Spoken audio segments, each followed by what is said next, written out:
We talk a lot about voting in elections. We talk a lot about voting, for student council or voting for anything. But do we ever look at our bank statement to see where we're voting with our dollar?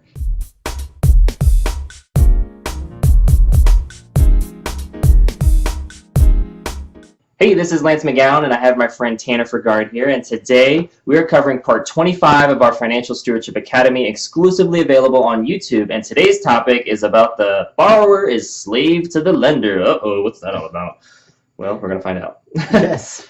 In order to have true financial freedom, it's important to finish well, not just start well, not just do well, and so we got to finish well as well. And so let's start off with some great truth. And so his master replied, "Well done, good and faithful servant. You have been faithful with a few things. I will put you in charge of many things. Come and share your master's happiness." And this is from Matthew 25:23. And so basically, God's saying through the Bible, how we are on the little things is how we are on the big things. Yep. And so that's so important. Money magnifies who we are, right? And so that's the saying. Yes. So if you're a bad person, it's going to make you worse. If you're a good person, it's going to make you better. It's not about money itself. It's about what that person is able to do with it. So if you see a lot of the foundations, the orphanages, all of those things take money to be able to not only run and operate, but to start up as well.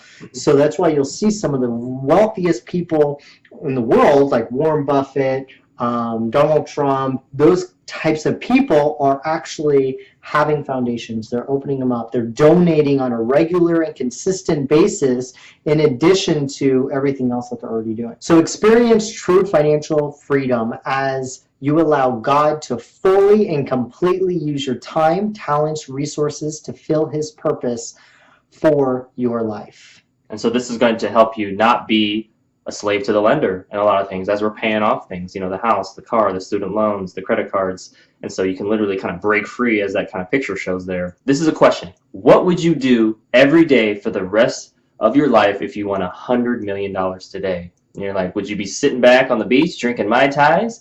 Would you want to have more purpose after the Mai Tais and beach, experience gets old, right? So is not having any responsibility what you're looking for, just being able to escape everything, or, is being able to give back and help and serve others, part of that. And I think being able to share what you have is a lot.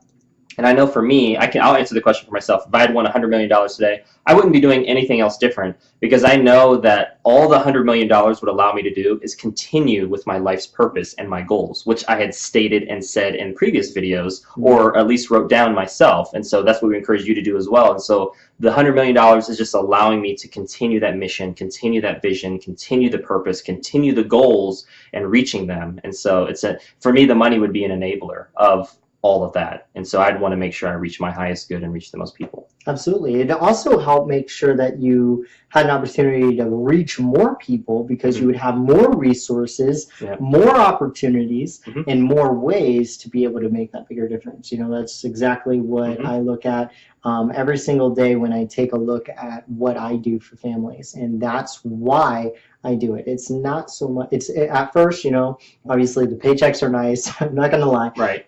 But then you get past that and you go into, I'm literally going to change someone's life, and I'm going to help them through the course of the most either blessed times or worst of times, or maybe the times in between, but get to that next level. Yep. So I know that we've had many talks about that sort of things. And I love what Brandon Bouchard said. He says the amount that you earn is just a reflection of how many people you're helping. So if you want to earn more money, help more people. And so that's what we need to do. And so where do you vote with your dollar the most after looking at your last month's bank or credit card statement? And so, this is kind of a sobering activity. Nobody wants to, do that. I get it. It's not fun. It's very tedious. And you're probably like, wow, that's, again, not even on my to-do list. But it'll reveal a lot about where you're voting with your dollar. We talk a lot about voting in elections. We talk a lot about voting, for student council or voting for anything. But do we ever look at our bank statement to see where we're voting with our dollar? Is that on fast foods? Is it on, credit card items? Is it on vacations or homes or cars or food? And it's not demonizing any of these things. It's just first step is knowing. We can't deal with something until we've named it and identified it. Absolutely. And if we don't identify or name it, then how are we going to deal with it? And how are we going to deal with it in a healthy way that doesn't enable, further bad or negative habits? So that's the main thing to keep in mind.